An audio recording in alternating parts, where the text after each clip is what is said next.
Hey guys, it's Byron here to testify for Jesus Christ. Going to cover a vision from April the 5th, April the 5th of 2019.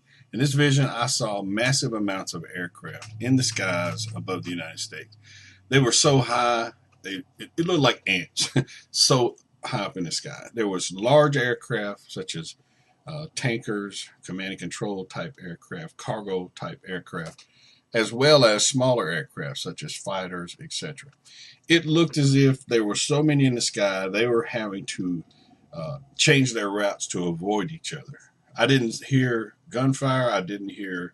Um, I didn't see missiles, anything like that. I just saw massive amounts of aircraft in the sky, and that was the end of the vision.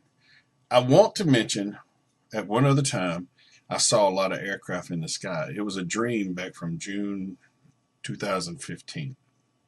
I've got a video here on YouTube called False Alien Invasion, Prophetic Dream, False Alien Invasion. Anyway, in that particular dream, I was at an event. It looked like a festive type occasion, one which I was led to believe it had something to do with the 4th of July. Uh, there were some bands playing, etc. Rick James was one of the bands, and a guy, Billy Ray Cyrus, may have been another man. I couldn't definitely identify him.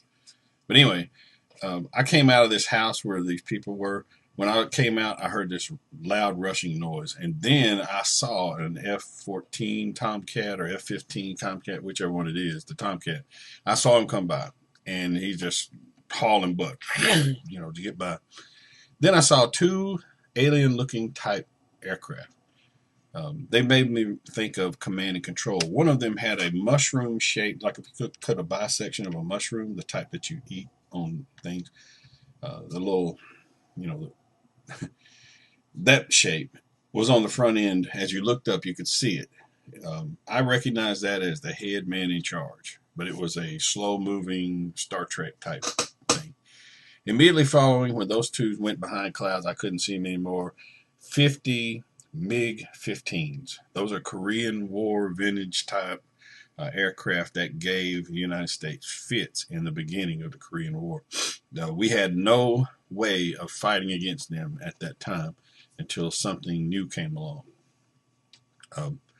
They were painted white. They had U.S. flags on the sides of them, two in the front of the cockpit, two behind the cockpit. And it looked to me, just from looking at it, like those were enemies of the United States because of what type aircraft they were. But they were painted to disguise themselves as friendlies. And then the dream was over and I woke up. I continue to warn people. I continue to encourage people that if you know things, the Lord has shown you things, He's woke you up to things, you need to warn people. Part of the job of a watchman, part of the job of anybody that has information that would be helpful to others is to share that with them. You got to understand, a huge portion of the church these days thinks that they're going to avoid hard times. And because of that, they think there's nothing that they should do. But they should actually warn every person that's available to be warned that there's one hope, and that's Jesus Christ, man. Because people's lives are going to end here in the United States before the naturally normal life cycle. People are going to begin to go down in what's coming on the United States. Their retirements are not going to matter. Their plans for their kids are not going to matter. What's going to matter is, did you tell them about Jesus Christ, and did you warn them what's coming? So I'm going to let you go, and I'll catch you guys later. Thanks.